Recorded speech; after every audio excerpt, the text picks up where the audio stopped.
Terima kasih Anda masih bersama kami di Kompas Petang. Saya Cynthia Rompas. Saudara Kapolri Jenderal Listio Sigit Prabowo mengeluarkan surat perintah terkait pembentukan tim transformasi reformasi Polri. Pembentukan tim menindaklanjuti aspirasi masyarakat tentang perbaikan di tubuh Polri. Total ada 52 perwira tinggi dan menengah masuk dalam tim transformasi reformasi Polri. Kapolri mengatakan tim ini memiliki mandat utama untuk melakukan evaluasi menyeluruh terhadap program dan kinerja institusi, mendengar langsung keluhan publik, serta menyusun langkah perbaikan menyeluruh di tubuh kepolisian. Dengan adanya harapan dibentuknya Komisi Reformasi Kepolisian, tentunya Polri juga mempersiapkan tim internal di dalam untuk kemudian melakukan evaluasi terhadap seluruh program yang sudah kita laksanakan, sehingga kemudian pada saatnya nanti masukan-masukan perbaikan yang diberikan pada kita segera bisa kita tindak-lanjuti. Tentunya kami juga tetap mendengarkan semua masukan, apakah itu dari tim komite atau komisi, apakah itu dari masyarakat. Komjen Krisnanda Dwi Laksana ditunjuk Kapolri sebagai Ketua Tim Transformasi Reformasi Polri. Hal ini sesuai dengan surat perintah Kapolri tertanggal 17 September 2025. Jabatan terakhir Krisnanda adalah sebagai Kepala Pendidikan dan Pelatihan Polri sejak 11 November 2024. Sebelumnya, ia pernah menjadi Kepala Sekretaris Pimpinan Lemdiklat Polri dari 23 Desember 2022 hingga 11 November 2024. Lulusan Akpol pada 1989 ini juga pernah menjabat Direktur Keamanan dan Keselamatan Korlantas Polri.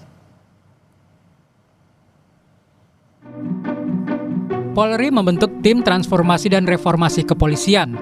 Kapolri Jenderal Listio Sigit Prabowo menyebut pembentukan tim ini menunjukkan institusinya terbuka dan selalu menerima kritik dan masukan dari publik terkait perbaikan-perbaikan atas kinerja kepolisian. Menurut Listio, Polri selalu berbenah dan evaluasi internal pun selalu dilakukan. Apa yang mendesak untuk dilakukan? Kita terus melakukan upaya transformasi dan reformasi untuk perbaikan. Artinya Polri selalu terbuka terhadap evaluasi, masukan-masukan dari luar. Kita ingin mendapatkan masukan dari masyarakat apa yang diharapkan untuk melakukan perbaikan. Sebelumnya, Presiden Prabowo Subianto menunjuk ex-Wakapolri Ahmad Doviri menjadi penasihat khusus Presiden bidang keamanan ketertiban masyarakat dan reformasi Polri yang bertugas merumuskan perubahan dan perbaikan Polri yang akan diserahkan ke Presiden. Pihak Istana Kepresidenan juga mengundang sejumlah tokoh untuk bergabung dalam Komite Reformasi Polri. Menteri Sekretaris Negara Prasetyo Hadi mengungkapkan salah satu tokoh yang diundang adalah mantan Menteri Koordinator Politik Hukum dan Keamanan Mahfud MD. Itu bagian dari komitmen pemerintah, ya, komitmen Bapak Presiden, dan sekarang sedang proses untuk kita meminta kesediaan para tokoh-tokoh untuk berkenan bergabung di komite tersebut. Termasuk salah satunya. Publik menunggu Polri membenahi organisasi, sistem, kultur, dan personalia Polri yang banyak menuai sorotan. Salah satunya soal penanganan unjuk rasa yang terjadi pada akhir Agustus lalu. Tim Liputan Kompas TV. Kapolri Jenderal Listio Sigit Prabowo membentuk tim transformasi reformasi Polri. Kapolri memerintahkan jajarannya untuk berkoordinasi dan bekerja sama sebaik mungkin dengan unsur terkait demi kelancaran reformasi Polri. Apa yang harus dievaluasi dan direformasi di tubuh Polri? Kami membahasnya bersama mantan Kabar Reskrim sekaligus penasihat Kapolri Ito Sumardi dan juga Direktur Eksekutif Amnesty International Indonesia Usman Hamid. Selamat petang Mas Usman. Pak Ito, terima kasih sudah berkesempatan di Kompas Petang. Mbak Cita, selamat petang Mas Usman. Selamat petang Pak Ito. Ya, saya ke Mas Usman terlebih dahulu. Ini Kapolri membentuk tim transformasi reformasi Polri. Apa catatan Anda dari tim ini ketika isi dari anggota timnya terdiri dari 47 perwira tinggi dan juga 5 perwira menengah? Ya, catatan kami yang paling sentral adalah tidak adanya pelibatan unsur masyarakat. Padahal pelibatan unsur masyarakat ini sangat penting untuk memastikan bahwa agenda transformasi dari reformasi Polri itu bisa berjalan secara baik, baik itu di tingkat struktural maupun di tingkat kultural, termasuk di dalam penanggulangan unjuk rasa.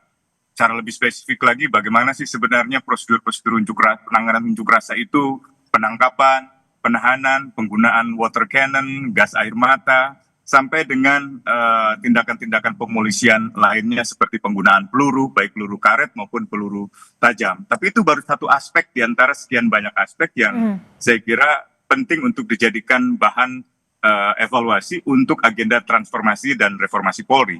Nah, karena itu diperlukan pelibatan unsur masyarakat.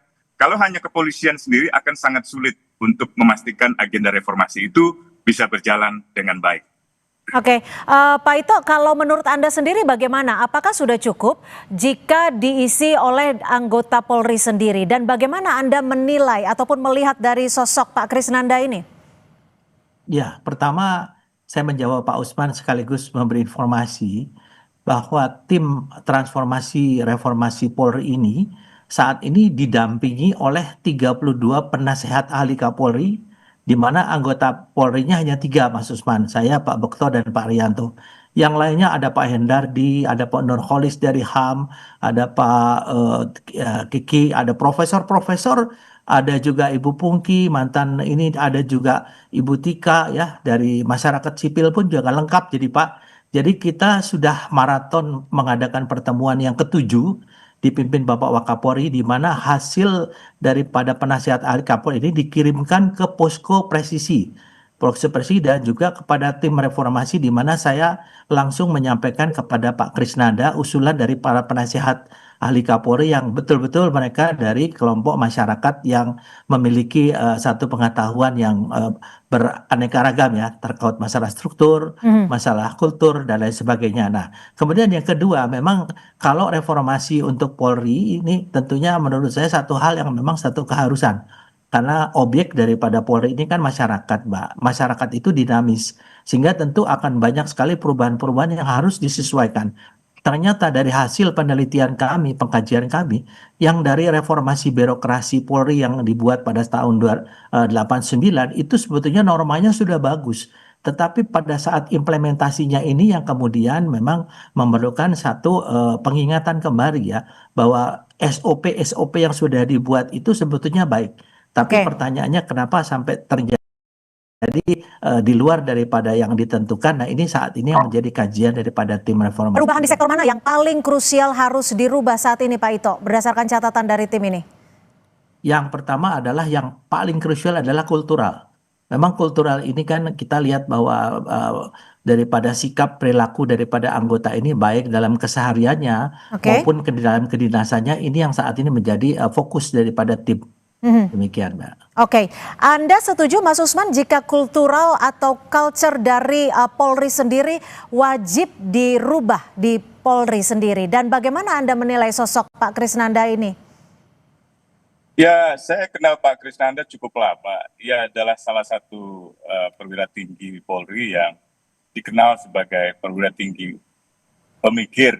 Tetapi problemnya di sini bukan sekedar bagaimana kita bisa mengandalkan perubahan lewat sosok yang memiliki kemampuan berpikir, tetapi bagaimana mendorong perubahan secara struktural. Tadi Pak Ito menyebutkan sudah ada misalnya nama-nama yang tadi disebutkan yang merupakan unsur masyarakat sipil.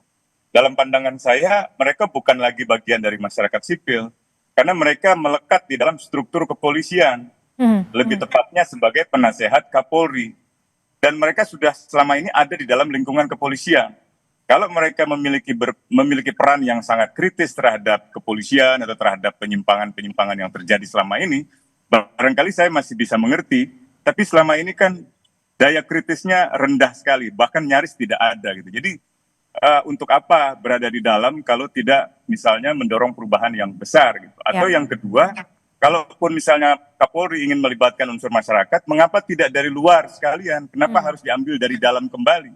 Jadi mereka memiliki konflik kepentingan karena mereka berada di dalam status penasehat Kapolri dan tentu saja menerima remunerasi, menerima status hubungan formal dengan kepolisian, sehingga saya khawatir kehilangan daya kritisnya gitu. Jadi kita butuh orang yang benar-benar punya bebas dari kepentingan. Butuh orang yang mau bersuara kritis dan jujur bicara tentang masalah-masalah struktural maupun masalah-masalah kultural di kepolisian. Nah, soal kultural itu saya kira memang masih ada, tetapi problem kultural di dalam kepolisian itu kan sebenarnya juga sangat dipengaruhi oleh problem struktural. Misalnya begini, apakah pihak kepolisian dalam melakukan kekerasan terhadap demonstran murni karena otonomi personal mereka atau otonomi kelembagaan mereka, rasanya sulit dipisahkan dari kebijakan struktural, kebijakan pemerintah. Jadi kalau pemerintah, misalnya presiden memerintahkan Kapolri untuk mengamankan sebuah kebijakan yang di mata masyarakat tidak adil, akibatnya polisi berbenturan dengan masyarakat, bukan karena kultur kekerasan yang ada di dalam kepolisian, tapi lebih karena problem struktur kebijakannya yang tidak adil gitu. Kami tangkap.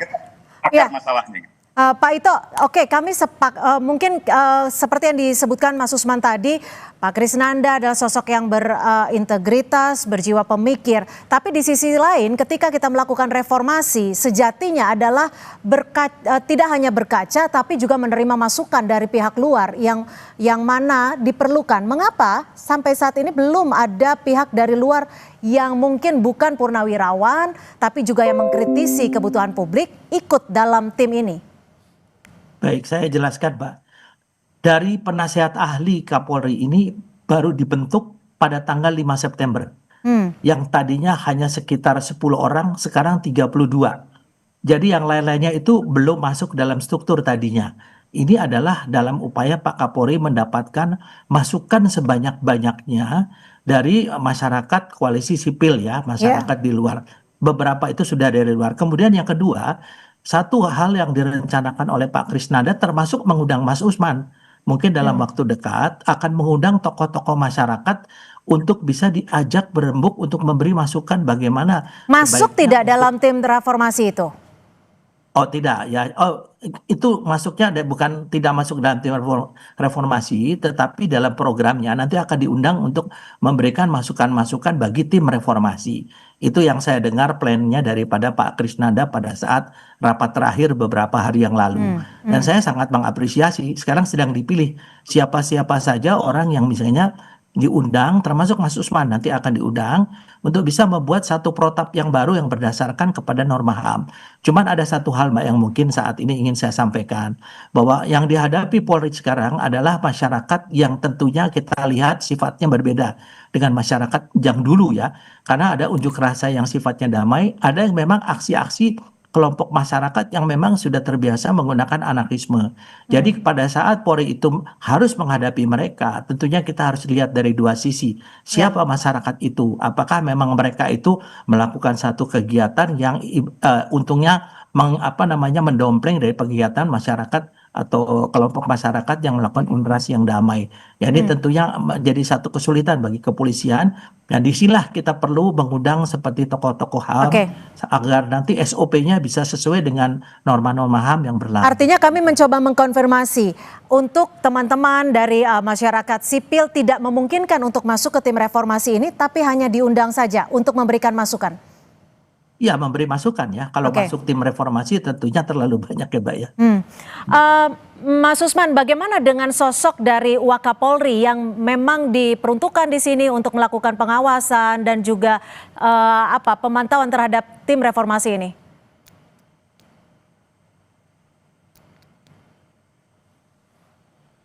Baik, kami akan mencoba memperbaiki dengan Mas Usman Hamid. Saya kembali ke Pak Ito. Pak Ito, jika memang di dalam tim reformasi ini adalah terdiri dari anggota tim Polri sendiri, internal sendiri, lalu bagaimana mengatasi jika nantinya ada terbentur konflik kepentingan di sana? Saya kira tidak ada konflik kepentingan ya Mbak. Itulah mengapa kemudian tiba-tiba untuk penasihat ahli ini menjadi sekian banyak ya. dari berbagai disiplin ilmu, kemudian juga melibatkan dari pihak luar nanti di dalam untuk diundang ya, diundang oleh tim reformasinya Pak Krisnanda. Dan juga saat ini saya melihat daripada keseriusan Polri yang dikomandani oleh Bapak Wakapolri, Pak Dedi ya, saya kira beliau tuh sangat sangat concern untuk bagaimana memperbaiki Polri. Dan ini kita sudah tidak ada tawar-tawaran lagi. Saya lihat upaya yang dilakukan oleh Wakapolri dan jajaran Mabes Polri itu betul-betul mereka sangat serius ya. Dan kita sebagai purnawirawan yang dilibatkan juga tentunya merasa mengapresiasi ya, karena banyak masukan pengalaman-pengalaman kami yang diambil untuk kemudian dimasukkan ke dalam satu bahan yang untuk dikaji secara bersama. Karena banyak juga norma-norma yang sudah kita buat dulu, karena saya juga dulu sebagai ketua tim reformasi birokrasi Polri ya tahun 89. Jadi banyak hal yang bisa kami sumbangkan kepada tim reformasi untuk kita kaji bersama-sama, yang baik kita teruskan, yang harus menyesuaikan dengan dinamika masyarakat harus kita perbaiki, termasuk masukan dari tokoh-tokoh masyarakat baik dalam status sebagai penasihat ahli maupun masyarakat koalisi sipil. Demikian, Mbak. Nanti dari tim reformasi ini apakah juga akan berkomunikasi dengan Pak Ahmad Doviri? Oh pasti. Sekarang sudah komunikasinya sudah intens, Pak. Karena kan sama-sama latar belakangnya kepolisian, dan ini juga semua kan yang lebih tahu untuk mereformasi Polri adalah kita. Karena kita yang alami sendiri, kita yang tahu, tentunya masukan dari luar ini adalah untuk bagaimana yang dilakukan oleh Polri ini bisa diterima oleh masyarakat ya, dan tidak melanggar norma-norma yang ada di dalam masyarakat, norma sosial. Nah, ini disampaikan kepada Pak Doviri dan tentunya disampaikan kepada Presiden ya. Mas Usman, Anda disebut akan diundang untuk memberikan masukan. Jadi tidak sebagai anggota tim reformasi, tapi akan diminta masukannya. Bagaimana Anda akan memberikan masukan kepada tim reformasi ini? Apakah ini cukup? Saya banyak undangan sebenarnya, termasuk dari Kompas. Tapi ginilah ya. Saya khawatir kalau komisi ini atau tim reformasi atau tim transformasi reformasi Polri ini tidak melibatkan unsur masyarakat, justru akan membuat pihak kepolisian tidak dapat melihat dirinya sendiri. Kan terkadang ketika kita melakukan evaluasi diri, kita sendiri tidak bisa melihat apa kesalahan kita, apa kelemahan kita. Perlu pihak luar untuk melihat kita, melihat apa yang salah dalam tubuh kepolisian. Jadi kalau dikatakan polisilah yang paling tahu masalah di polisi, ada benarnya, tetapi kadang-kadang banyak salahnya gitu. Justru dari pihak masyarakatlah yang paling bisa merasakan apa yang dilakukan oleh pihak kepolisian dalam pelayanan pelaporan. Ketika Anda diundang untuk memberikan masukan, apakah itu tidak cukup? Apakah memang harus ada dari koalisi sipil yang masuk dalam tim tersebut atau seperti apa?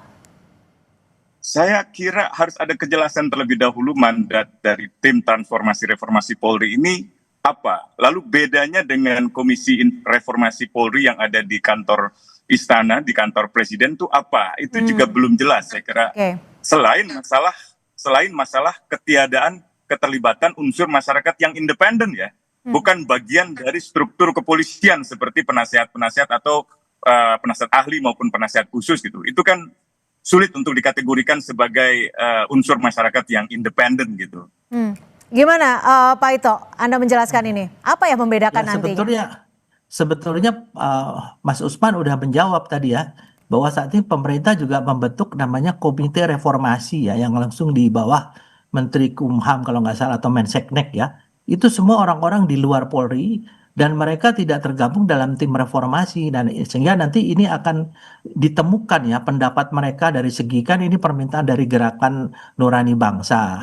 Jadi saya kira ada Pak Mahfud MD juga ya, kemudian ada beberapa tokoh yang tentu mereka akan melihat polisi dari luar ya. Dan kalau tim reformasi Polri ini tentunya yang di dalam kan kita melihat dari internal ya. Sehingga nanti ini akan menjadi disatukan menjadi satu kesimpulan yang akan disampaikan kepada Bapak Presiden, konsep transformasi reformasi Polri itu kayak apa gitu. Karena kita juga nggak kenal tuh yang di komite-komite kecuali Pak Mahfud MD. Kami coba konfirmasi, artinya saat ini akan ada 2 tim reformasi Polri, satu bentukan Polri, satu lagi yang lain gitu ya Pak Ito? Ya betul. Tadi kan Pak Menseknek sudah menyampaikan kan siapa-siapa yang ada di sana. Nanti mana yang akan dipakai? Belum tahu ya. Ya nanti pasti dua-duanya itu kan perintah Presiden.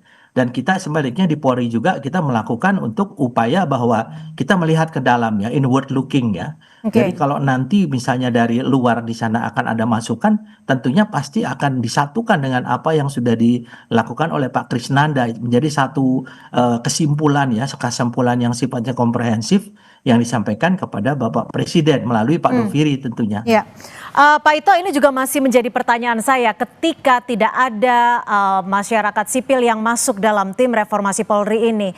Lalu bagaimana memastikan bahwa masukan dari masyarakat sipil ini bisa menjadi keputusan kalau mereka tidak ada di dalamnya, hanya memberikan masukan saja? Saya tadi sudah sampaikan salah satu contohnya Pak Hendardi. Beliau itu sangat getol ya memberikan masukan-masukan yang mungkin bagi Polri ya harus bisa diterima ya karena beliau melihat dari luar. Jadi kemudian Prof Kiki dan lain sebagainya.